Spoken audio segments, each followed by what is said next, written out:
La autoridad docente. En crisis. En el marco de una crisis generalizada de las instituciones, tanto la escuela como la familia han dejado de funcionar como el soporte que garantizaba la legitimidad de los maestros. Librados a sus propios recursos, ellos deben ganarse día a día un lugar de respeto y reconocimiento. Emilio Tenti Fanfani, especialista en asuntos educativos, explica que la autoridad del maestro es una condición necesaria del aprendizaje, que se expresa en una relación, una construcción permanente en la que intervienen los dos términos del vínculo, el docente y sus alumnos, y que varían según los contextos y las épocas. El halo de respeto y prestigio que tuvo siempre el magisterio se fue desdibujando con los cambios sociales y el cuestionamiento hacia las instituciones en general, entre ellas la escuela. Uno de los grandes desafíos de los docentes es que deben resolver problemas nuevos, para los cuales no tienen recursos ni conocimiento, porque las situaciones son totalmente inéditas, novedosas y cambian permanentemente. Cambian los adolescentes, los conocimientos, la familia, los contextos. Vivimos momentos de grandes transformaciones. Esos cambios permanentes generan que cuando un maestro llega al aula a trabajar, ya los problemas son novedosos y no encuentran respuestas. Sin duda, la relación que antes mantenían los docentes con sus alumnos debe ser repensada. Existe una realidad que nos interpela, es decir, nos hace pensar, nos desafía. ¿Cómo construir la credibilidad imprescindible para el aprendizaje sin caer en las fórmulas del pasado?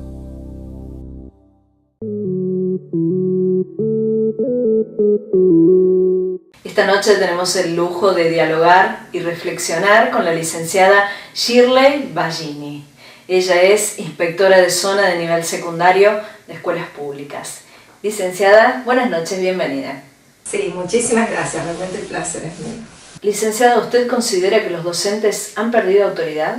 Hablar de autoridad, y por lo que hablamos de los docentes, estamos hablando de la autoridad pedagógica.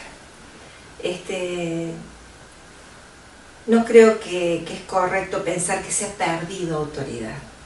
Yo creo que se ha ido modificando la autoridad, la construcción de la autoridad pedagógica. Cuando hablamos de autoridad pedagógica es necesaria para que el hecho educativo, la acción educativa suceda. Entonces, se han dado en diferentes épocas, se ha manifestado y la autoridad se ha dado de diferentes maneras. Ha ido mutando, ¿no? Ha ido cambiando. Ha ido cambiando. Nosotros no podemos pensar hoy, hablar de autoridad pedagógica, lo mismo que hace 50 o 30 o 20 años atrás. Cuando hablábamos en algún momento, el hecho educativo, la enseñanza, aprendizaje, para que sucediera, hace mucho tiempo la autoridad venía impuesta por el cargo que tenía la persona. Por eso a veces escuchamos hablar a gente que dice antes el docente, el sacerdote, y nombran diferentes profesiones. La y por el policía. solo hecho de portar o tener el cargo generaba una autoridad, una cierta autoridad. Hoy hay que construirlo, ¿no? Así es. Hoy es necesario construir esa autoridad.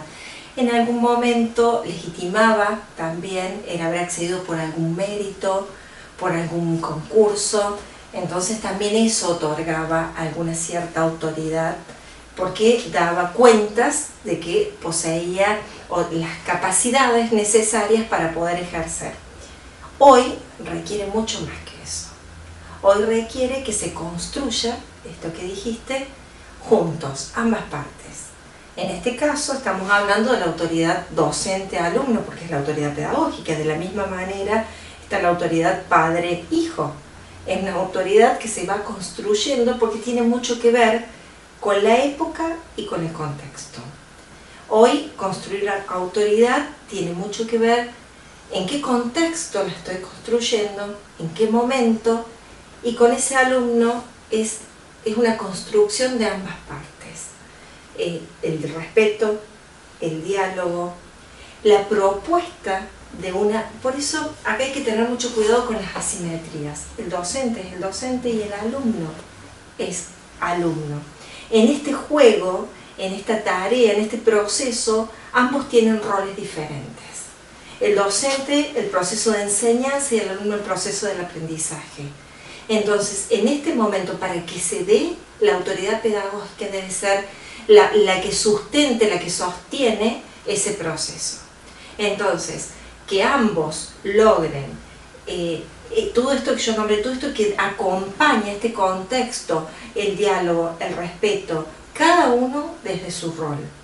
A veces dicen, el docente tiene hasta que seducir al alumno, tiene que motivar al alumno, tiene que...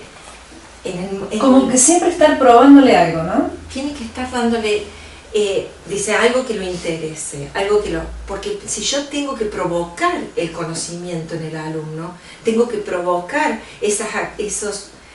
todo lo cognitivo, todos los movimientos cognitivos que yo pretendo para que se produzca el aprendizaje, tengo que tener la autoridad suficiente para lograrlo. Pero no es algo impuesto, es algo que se construye y no es individual, es de ambas partes en este proceso.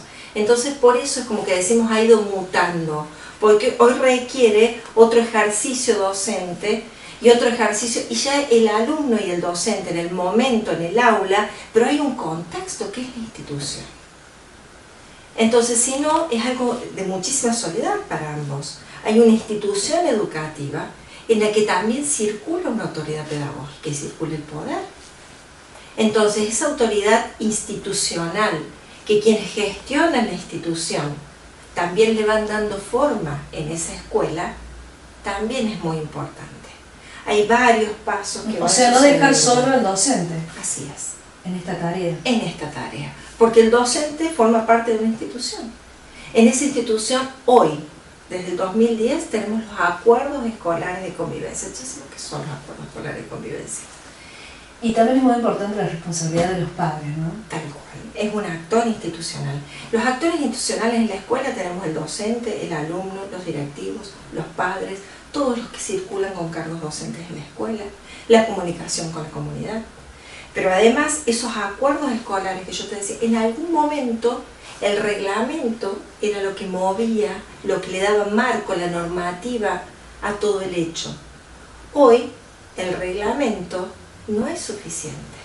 Hoy cada institución genera sus acuerdos escolares para convivir hacia el interior de esta escuela con estas características, en este contexto y con estas necesidades. Esos acuerdos se han generado. Lo que pasa es que es muy reciente, en ellos participan docentes, alumnos, directivos y padres.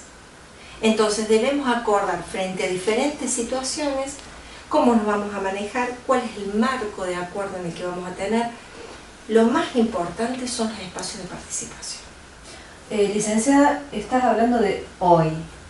Hace 10 años atrás, los alumnos eran distintos. En reiteradas ocasiones escuchamos eso. Hace 10 años atrás era distinto, los alumnos eran distintos, los docentes también eran distintos. Sí, todos éramos distintos hace 10 años atrás. Obviamente, hubo cambios generacionales cada vez más rápido, hubo contextos diferentes. Hace 10 años atrás, hasta la formación docente era diferente, el uso de las tecnologías, de la comunicación y la información también eran diferentes. Hoy ha irrumpido y hoy además forma parte del proceso educativo la incorporación de las tecnologías de la información y la comunicación.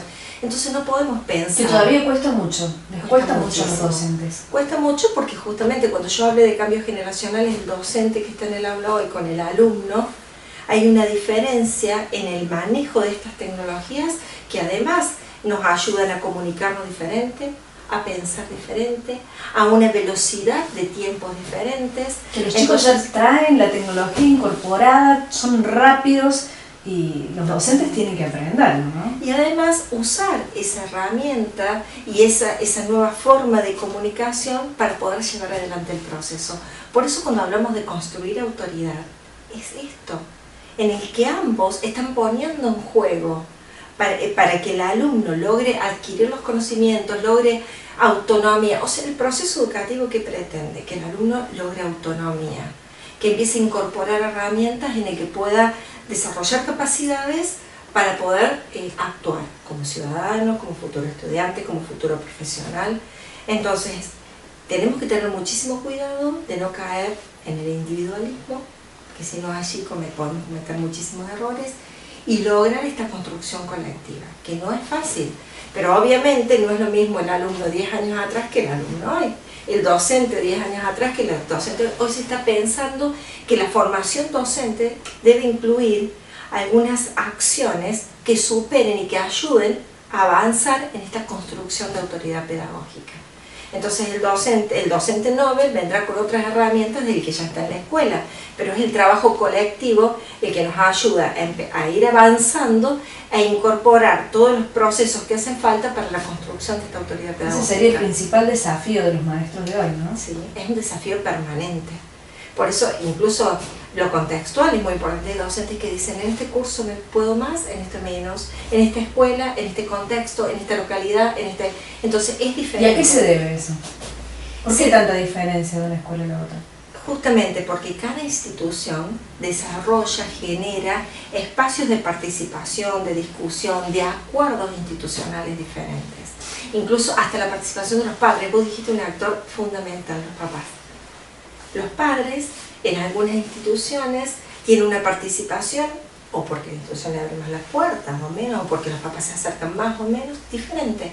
Y es un actor fundamental en esto de la construcción de la autoridad pedagógica. Porque cuando el papá y el docente y el alumno acuerdan algún marco de trabajo, es mucho más fácil cuando en algún momento algún actor quiere manifestar alguna situación. Además, es como que ya previamente sabemos por dónde nos estamos moviendo en la institución. Es muy importante el espacio de participación, no solamente en la construcción de la autoridad, más aún, no solamente de estos actores, del docente y del alumno, sino también de los padres en la institución. ¿Hay falta de reconocimiento por parte de la sociedad a la autoridad docente? Es muy común escucharlo. Antes uno escucha a la gente que dice, antes el docente, de lo que hablábamos sí, antes. Sí, lo hablábamos recién. La verdad es que generalizarlo no corresponde. O sea, nunca podemos generalizar en estas cuestiones.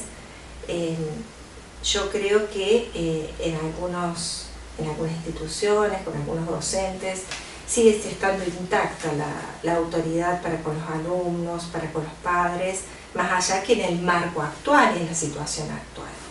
Y en otras situaciones, como se dio siempre, la autoridad docente se ve debilitada frente a algunas situaciones con los padres. ¿Y cómo incide eso en los alumnos, no? Totalmente. Cuando la autoridad pedagógica está bien construida, es fuerte, me parece que el proceso en el alumno es como que le da muchísima más seguridad y los resultados son diferentes. Obviamente que estoy hablando de resultados educativos, porque lo único que nos interesa en definitiva es que se produzca este hecho educativo en que el alumno pueda desarrollar la capacidad que necesita para adquirir conocimientos y lograr autonomía. Al fin y al cabo, ese es el fin, ¿no? Ese es el fin de todo esto, es decir, la búsqueda permanente del mejor espacio, las mejores condiciones para que esto suceda. Es la búsqueda permanente, que en cada época fue diferente, que los actores han estado siempre con diferentes herramientas, que incluso, fíjate, vos hablabas de los padres, el reconocimiento, socialmente la escuela es parte de esta sociedad y refleja, no puede ser diferente, lo que sucede en la familia, en la calle, en la ciudad, se refleja en miniatura dentro de la escuela, no puede ser algo diferente porque son los mismos actores, que en este momento pasan a ser alumnos y docentes, pero que en definitiva reflejan lo que culturalmente está sucediendo en este momento, en esta época y en este contexto. Es lograr un acuerdo y construir una autoridad con esto, con esta situación hoy. Por eso a veces tenemos que ser muy cuidadosos cuando hablamos de antes, ayer, hace 10 años, porque cada cosa ha ido cambiando, ha ido modificando. Entonces nos lleva a comparar situaciones muy diferentes, que a veces podemos cometer el error de no considerar alguna variable que fue muy significativa, como nombrábamos recién, por ejemplo, la incorporación de las tecnologías. Por ejemplo, algo a decir muy rápidamente, los derechos de niños y adolescentes, o niños y jóvenes. Entonces hoy, pensar en no vulnerar estos derechos es pensar en abrir canales de participación, y abrir canales de participación nos posiciona distinto frente a la autoridad pedagógica también, porque hay una voz, hay que escuchar, hay que generar un espacio para cuidar esa participación, enseñar a participar, tenerlo en cuenta, el respeto. Hay que, a medida que nosotros vamos avanzando en algo tan importante como son los derechos de niños, jóvenes y adolescentes, todos en la escuela. La base fundamental. Claro, cuando pensamos en no estábamos hablando de un siglo, en 2006 empezamos a decir la escuela secundaria es obligatoria, todos deben estar en la escuela, y han pasado 11 años. Entonces incluir y todos tienen que estar, y también significó, para lo que era la autoridad pedagógica de una escuela para todos, repensar un montón de situaciones. Entonces nos parece, no hace tanto, hace 10 años, y si uno mira la escuela antes y la escuela hoy, hay cambios fundamentales. Es un derecho que tenemos que garantizar en el niño y en el joven. Y cuidar, ¿no? Exactamente. Entonces si yo pienso en garantizar ese derecho, ya me tengo que posicionar diferente. ¿Qué canales voy a habilitar para que ese niño y ese joven pueda desarrollar todas sus capacidades de la mejor manera en este proceso del cual yo formo parte como docente? Licenciada, le invito a que vayamos a una pausa y enseguida seguimos con más Proyecto Educativo.